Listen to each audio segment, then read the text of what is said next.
Assalamualaikum warahmatullahi wabarakatuh. Perkenalkan, nama saya Nur Sakinah Hasibuan, NPM 19050036, Prodi Ekonomi semester 3A.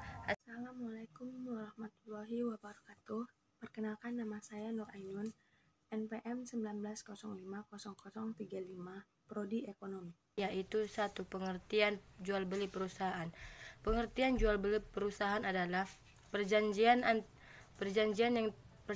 jual beli yang terjadi di dalam dunia perusahaan, yaitu antara orang-orang yang berada dalam perusahaan sebagai pekerja sehari-hari atau seperti yang terjadi di perusahaan ekspor dan impor. Yang kedua adalah macam-macam dokumen dalam jual beli perusahaan. Yang pertama adalah konosemen. Konosemen yaitu suatu dokumen yang bertanggal. Yang kedua adalah faktur. Faktur yaitu dokumen dari penjual sebagai lampiran yang berisi catatan barang-barang dan harganya. Yang ketiga adalah polis asuransi.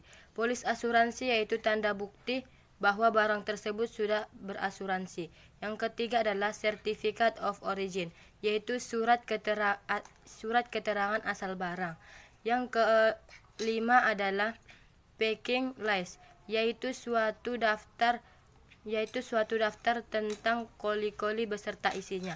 Yang keenam adalah weight list, yaitu daftar timbangan atau beratnya barang-barang di pelabuhan. Cukup sekian yang dapat sampaikan. Assalamualaikum warahmatullahi wabarakatuh. Baik, di sini saya akan melanjutkan materi kami yang sebelumnya telah disampaikan oleh rekan kami Nur Sakinah. Di sini pengertian letter of credit. Baik, perdagangan internasional memiliki banyak masalah, antara lainnya adalah masalah kepercayaan. Untuk itu, letter of credit hadir sebagai pilihan terbaik yang dapat membantu penjual atau pembeli dalam perdagangan internasional. Menurut Bank Indonesia, pengertian letter of credit adalah janji dari isung bank untuk melakukan pembayaran akan sejumlah uang kepada pihak eksportir sepanjang mereka mampu untuk memenuhi terms and conditions dari letter of credit tersebut. Adapun pengertian LOC menurut para ahli, yaitu letter of credit adalah suatu pernyataan tertulis dari bank atau isung bank atas permintaan nasabah. Ada juga letter of credit menurut PBI, yaitu janji pembayaran dari bank penerbit kepada penerima jika penerima menyerahkan kepada bank penerbit dokumen yang sesuai dengan syarat letter of credit. Ketiga, sedangkan definisi letter of credit secara lebih luas adalah pernyataan yang dikeluarkan oleh bank sebagai upaya untuk mempertahankan kredit atau tingkat kepercayaan. Tujuan dan fungsi letter of credit. Tujuan dari letter of credit adalah untuk mempermudah proses pembayaran atau ekspor impor dan memberikan jaminan terlaksananya pembayaran tersebut.